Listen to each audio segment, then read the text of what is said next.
चर्चा करने वाले हैं, and that's to do with India's healthcare. Approximately 75% of Indian healthcare infrastructure, those resources are actually concentrated in urban areas in India. और यहाँ पर सिर्फ हमारे देश की 27% पॉपुलेशन रिजाइड करती है. Now there is clearly an imbalance और इसका एक ripple effect है on increasing healthcare costs, and of course it costs lives. Now in recent years, technology-enabled telemedicine is helping close the gap. It's the need of the hour for sure, and it's also a huge, very big business opportunity.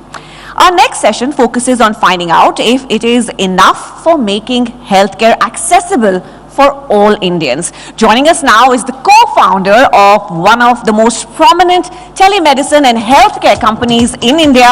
Please put your hands together for co-founder of Practo, Shashank, MD.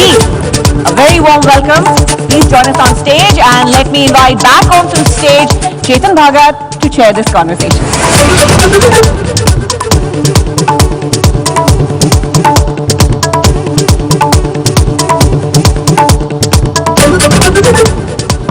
Hi Shashank, thank you for doing this. So you run Practo. People have heard of Practo? Yeah? So Shashank is the guy who started it from his literally dorm room in NIT Surat. So you're not a doctor, but you run a healthcare company, right? Yes, I'm an engineer. I'm a software engineer. You finished it, or you just kind of? I started in my third year. I don't have the degree to prove it. You don't have? But I got the Distinguished Alumni Award, so I think I'm a graduate. Okay, so they haven't given you a graduation degree, but they've given you a Distinguished Alumni Award? I have that for sure. Okay, so we had 12th fail, now we have college dropout, I don't know. And the last valuation of Practo, guys, I don't know if you know this, but it's around $500 million. So that's 4,150 crores. If I'm not wrong, at 83. How many zeros in 4,150 crores? I'm not counting. See, you can't even count the zeros. And the dude's not even a doctor. No doctor has that much money. Or I don't know, maybe some plastic surgeon somewhere. Well, that is incredible. And the valuation is, I guess, an idea of the value you are adding. But for people who, I mean, everybody's heard of Practo. You can call it Uber of doctors. Not really, but kind of. You can't cancel, the doctors can't cancel. That's one thing. But what does, to explain to a layperson, what does Practo do, very briefly, and how is it adding value to the healthcare? No, first of all, thanks to ABP and thanks Chetan for having me here. Good afternoon, everyone. Everyone that I've met, there's not a single person that I've met who doesn't want better healthcare, who doesn't want higher quality. So everyone wants to live longer, live healthier. They want it for themselves, they want it for their family. That's the universal need. The people, I'm sure 30, 40 years back wanted to live up till 80. Now people want to live till 100. I'm sure the next generation wants to live till 125, and that's going to keep happening. So what Practo does is that in healthcare, many of us here are not, I'm also not from healthcare. That's why I could solve this problem. I could relate to this problem. I found healthcare to be very complex. I found healthcare to be very opaque, a black box. I don't know the treatments. All the words are so scientific and confusing. I don't know the pricing. I don't know the options I have. I don't know, which is the right place to go. I have all these, hearsay, but I don't know scientifically which is the right place to do, what to do. I'm an engineer. For every decision I make, I put an Excel chart, I put down what are the options I have and decide.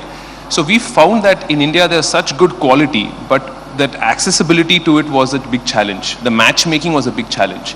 If I'm a patient and I need to, let's say, get an oncologist, and more specifically, a breast cancer specialist, more specifically, someone who knows that particular type of cancer really well, there are people who do that. And the chances of survival or chances of impact can be 10x higher if you go to that right person, but we miss to do that.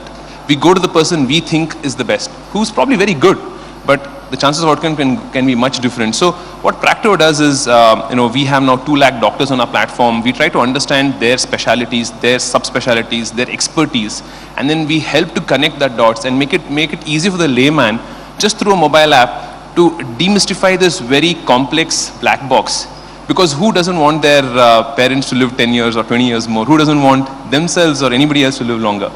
In fact, that's how it started, isn't it? Like you actually took your parents to a clinic or wherever, and you saw the doctor not being able to email and print out something. You've told me that story, but just to for the audience, how did it start? And you were still at NIT, and you're saying that they were not, the studies weren't really happening in the college, so I was bored, so I thought let's just make a 4,000 crore company. Because, what's a man to do? Don't really worry too much about the outcome, but I love the process of doing things. I was in college. I think the college was a fantastic college. I was in NITK Surathkal. I was doing BTech, Computer Science, IT Information there. But for whatever reason, the curriculum was not as exciting. They were not teaching the latest in technology there. Back then in 2009, internet was booming and script-based languages were very important. But we were not being taught that. So I used to go outside the campus, get books, read up about it, and then I used to come back to Bangalore to sell my products.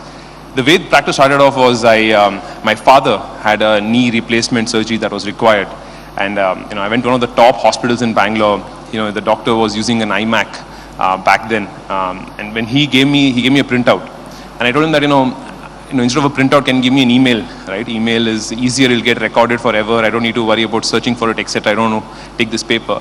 He looked at me very puzzled and he said, I would love to give you an email of your father's report, but unfortunately my software only has a print option. It doesn't have an email option. So it had only a button, and that button was limiting the doctor to serve my need. So I said, that button is honestly just one line of code. Just one line of code, right? It's not very complex. Software should have that. So I said, okay, I'll make one for you. So I just made a software and gave it to the doctor. The doctor was super happy. He paid me for it. Then hundreds and hundreds of doctors had paying me for that software. How much were you charging? Back then we used to charge about, I think 10,000 per year, in that range. So we used to sell a software, but it was online, so they had to pay us every year. So by the time I graduated, we had paying customers because of that one button. You understood the subscription model long back before it cooled to understand. Yeah, we were the first SaaS software for doctors one of the few in the world. Yeah, SaaS, for those who don't know, like me, I've just learned, is software as a service, where you don't actually sell the whole software package, you charge them every year. Yeah, and today we have about 20,000 doctors using it. Oh, you still have that? That's a separate. Still being used. Overall software for Practo, almost about 80,000 doctors use it in India, Middle East, many other countries. Just so that they can email. We of course added more features. We were one of the first to add the SMS feature. Then we made it more complex. We added billing systems, EMR systems, and much more. Okay. Let's talk, because you're watching healthcare very closely, one of the things we've all noticed is everything becomes more expensive over time, but healthcare has become extremely expensive, right? We see hospital bills which are more than 5-star hotel bills. People are borrowing money, getting deep in debt. I don't know, there just seems to be a much faster rise in healthcare costs. Maybe the quality is also improved. I would give it that. We didn't have hospitals like this in India earlier. So there was no scope of charging 57 lakhs for a 1-week stay. But I have seen bills like that on social media. What's going on? And we know India's reality. People don't earn, we don't even have that many taxpayers and everything. So what can be done to provide good quality healthcare, but not astronomical costs, which are almost unaffordable for 99% of India? So if you look at US and the worldwide, in inflation, the two things that are, which the inflation is the largest year on year is education and healthcare. The cost of these two astronomically keep going up. And it's as the country gets more developed, that costs will keep going up. One of the things that I am seeing in India is that because consumers like us, we directly go to doctors, we don't go through an insurance company, first approach a doctor or a hospital. That's because in India there's a trust gap. We are a developing economy, so most of us, when we decide about healthcare, it's most important thing that comes to mind is, who do I trust? I can't take a risk, who do I trust? Because quality in India in healthcare can vary a lot. It can be very bad to extremely good. So people are very conscious about quality, and the first thing that comes to mind is, I don't want to take a risk. It's okay if I need to pay a little bit more, but where's the best place I can go? I don't want to be in this place where there's poor quality healthcare. And because India is such a large country to regulate, the regulators can't manage the quality across the board. So they try to do it to the lowest common denominator. So people like us, we try to go to with trust in mind. And what happens is that only a few names come up in our minds. And our healthcare spends go to those few players. And those few players, because trust is such an important, it's almost like a brand, right? So you go to the branded places and so you end up spending more. So what can actually reduce this is two things. One, if we are able to find how can large number of hospitals gain the trust of consumers so that not a few monopoly exists, it's a larger base. That's one of the things that Practo does is how do you enable establishments like hospitals and clinics to showcase trust so that consumers can trust them and not everybody has to crowd those few beds that's there everywhere. That's one. Two is again insurance. Can we have more gatekeepers? In most of the countries where they're able to manage costs well is where consumers go to insurance companies and then insurance companies have the incentives to keeping the costs low. Hospitals have the incentives to inflating the costs. So I'm not saying they do, but the incentives are not aligned. So if you go through an insurance company, they're on your side. They want you to live longer because they get more premium. They want you to spend less because they make more margins. So I think the incentives with an insurance company is more aligned. And insurance penetration in India is still beginning to happen. The trust in providers is beginning to spread. So it's going to take some time. But these are the two areas if we keep developing on, the costs can be controlled. Okay. Is there any country's healthcare model you like and you think could be good for India? Like, is there any? I'm not saying we should do exactly that, but are there any countries which you feel have done a pretty decent job? That's a tough one because, like you said, everywhere it's messed up. If you look at UK, and I'm just going off the developed countries. If you look at UK, there's a waiting line for doctors. You can't meet a doctor in 2-3 months. For surgeries, it's probably years. In US, you have a problem of costs again inflated. So to be honest, we don't appreciate what we have in India. It's quite good. It can get better, but we have something that's good. I think if insurance penetration goes up, it will get even better. We have now new digital public goods coming out like ABDM, HCX. These are similar to UPI that is there in finance. And so it can be revolutionary in India. I think the one model that I do like is Australia. I think Australia has managed to keep quality high and the costs reasonably well. Of course, a country like us can't afford those rates, but they have done a much better job than other developed countries. Their treatment outcome data has also shown that even with those costs, the quality has not suffered. So I think that's the closest that comes to my mind, but I think India has to find its own answer, to be very honest. Can you do medicine, like consult a doctor online? Can it be done? Because for me, from childhood, without a stethoscope, like it's all about the thing, the heartbeat or whatever. But I guess that instrument is a little overrated. Because I'm not a doctor, but I'll tell you what I do know. You have 2 lakh doctors. So tell me something. Is it possible? What is possible? If people are they want to consult a doctor, I have a cold. Do I have to go to a clinic and sit with 50 other patients, get some more viruses, give them my virus? Or can I do it online? Is it even possible or not possible, or are some things possible? I think, like you rightly called out, there are many things that are possible today. The most important thing is treatment outcome, right? Whether stethoscope is there, or there's a new device, or there is 1 doctor visit or 10 doctor visit, the most important thing is the patient getting better for the long term.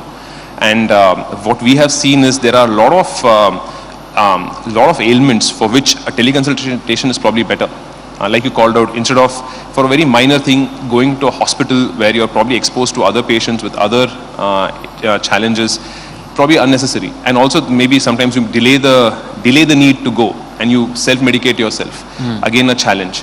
You pop in pills without talking to a doctor, again a challenge. So I think the telemedicine finds the right balance between self-medication and overcrowding the hospital. But there are of course limitations to it, right? And a good doctor will tell you what the limitations are, that what he or she cannot do, right? He or she cannot diagnose you, which requires a physical examination. And in those cases, they tell you what the preventive steps to be taken, what the immediate steps to be taken, and when the right consultation needs to happen. So I think it fits in as a hybrid in between. You might own a car, but sometimes you will take an Ola and an Uber, right? Okay. So I think it fits in as a need that's required at the right time. It won't replace anything, but it fits in as a need that's a hybrid between the two.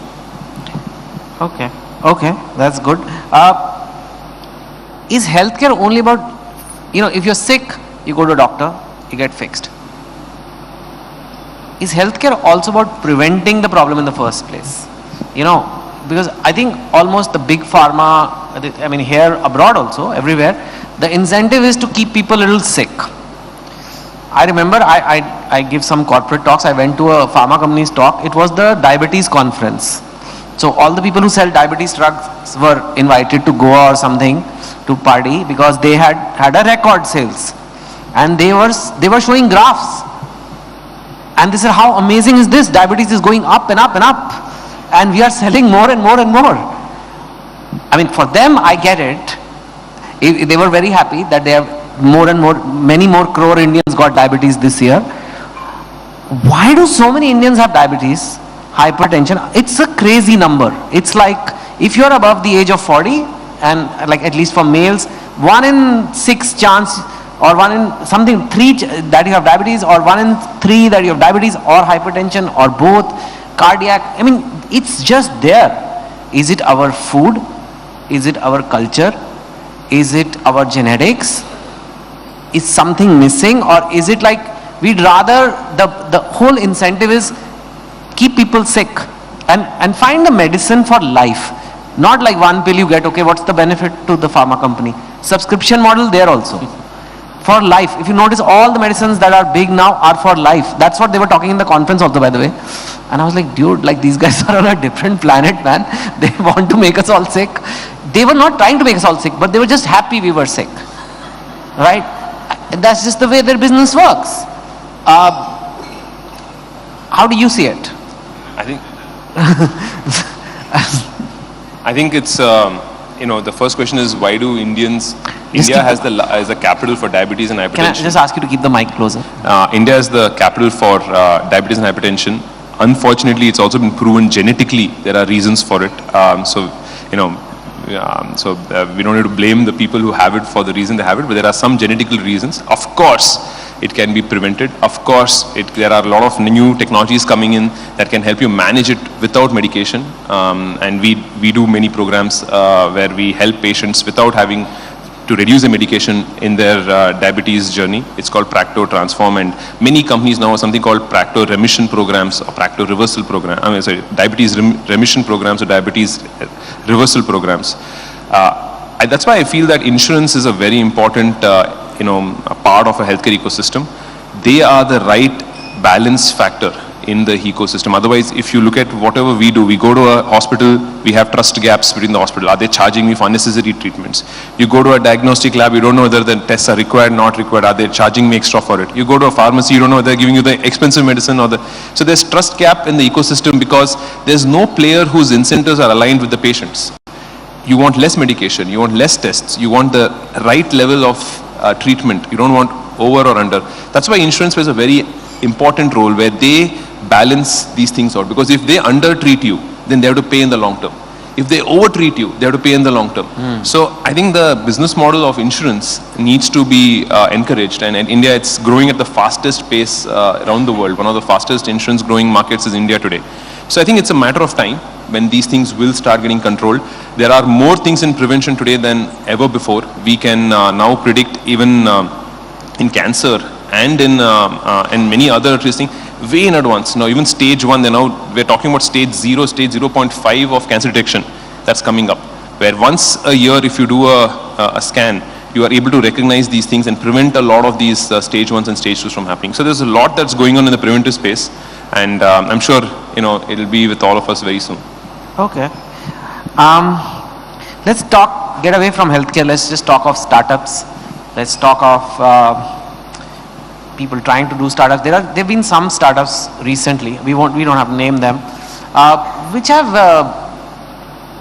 a huge rise, if at all, in the profile, valuation, whatever. And then they've had a lot of issues. Some are really like in the news for the wrong reasons now. Let's just stop it there and not make conjectures. You as a founder and a recent founder, what do you think goes wrong when you have such a success story and then you suddenly, it's just a complete turnaround and it's negative? What are some of the things founders need to take care of? And especially if there's a young person watching this here or on TV, and if he or she wants to open a startup, what tips would you give them? I think startups are, both overhyped. At the same time, they have to face the consequence of that hype, right? I'm sure businesses have the same trajectory. There are many large industrial groups that have gone under because of that. I think it's common between everything, whether it's a startup or a large non-startup, right? I think the fundamentals of the business have to be strong. You have to add value. Valuations are temporary, right? I think profits, margins, revenue, these are what carry a company forward. So I think if that's there in a startup, nothing to worry about. I think there will be times when cost of capital will change, and so you have to adjust your cost structures accordingly. So there's nothing very specifically wrong, I would say, about some of these companies going under. It is expected. It is expected that a percentage of them will come under issues. It's the same natural law that happens to everyone. But I think what can help prevent it is, because the growth pace, the growth in a startup is much higher. When you talk growth in a company, you're usually happy with a 20-25% growth rate. In startups, you're talking about 100%, 200%, 250% year-on-year growth rate. So because of that growth, you accumulate a lot of capital, you accumulate a lot of responsibilities, and that can sometimes get to your head, right? That can sometimes push you in the wrong direction. And that sudden growth has its positives and negatives. You capture a lot of market share, you capture a lot of profits, but at the same time, you also, it's not organic, right? It's in a very inorganic way. So you have to be careful to have a level-headed mind, right? To have your feet on the ground. You need to know what's real, what's not real, what's temporary, what's permanent, what's important, what is a temporary phase. And I'm sure that with more companies doing well and not doing well, the trajectories, the lessons will be learned, and founders will avoid these traps that have happened. Although it's still a valuation, Practo has this big valuation, and I think it's fair to say that you're a wealthy man. Let's face it. How old are you? I'm 36 now. You're 36. And there's so many zeros that it's difficult to count sometimes. It's all valuation, and I know you're all about the work. But from being that boy in NIT Surathkal to suddenly, coming into being seen as a startup founder and at least half unicorn and going to be unicorn, I'm sure, soon. How does the wealth and money in all this affect you versus just doing business and making Practo do what it's supposed to do? How do you mentally balance it all? Yeah, I think, millions and billions have zeros. So does the Indian population. If we have 1.5 billion Indians, and the number of people that we reach each year, we almost 15 crore people use Practo. They come to Practo each year. So I think that's really where the motivation lies. Now, whether that valuation is this or that, it's a consequence of that. So for us, what's kept us going for 15 years, it has been the impact that we make on people. It's the utilization of new technologies that come in. How do we interpret that, connect the dots between the technology, healthcare, consumers, and make it better for everyone? When we started, we got the SaaS model going, the software as a service. Then when the mobile came out, we got the mobile apps going. When we got, now when we have AI coming out, we are now one of the first few to put out solutions in AI that can help people like you and me. So that's really what's the exciting part, right? Now, whether you attribute which number to it is finally a number, right? But the impact it has on people, the impact it has on crores of people, and what it does to them is really what is what's meaningful, and that's what keeps you going. Whether some 5 people think of your number to be this or that is less important, but if the 15 crore can get to 20 crore people around the world, and if we can potentially have a bigger impact in things like you mentioned on prevention using AI and other things, it's really meaningful. And we also help contribute to the GDP of the country. We help contribute to a healthier India. Those are the things that keep us going. Those are the things that we talk about. Valuations are, honestly, to be very honest, external.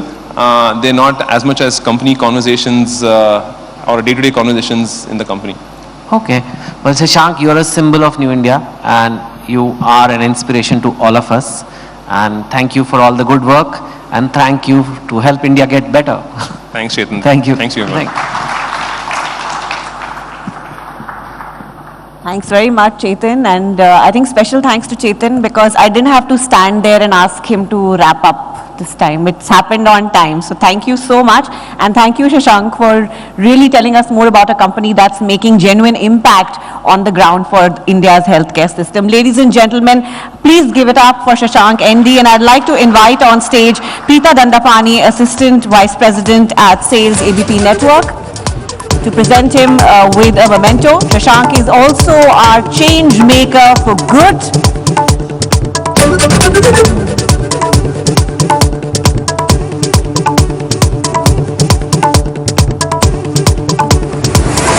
Huge round of applause. And as I was saying, Shashank is also our change maker for good, for creating a business with a social purpose. I'd like to invite on stage Avinash Pandey to please join us and hand over the awards to Shashank for creating a business with a social purpose.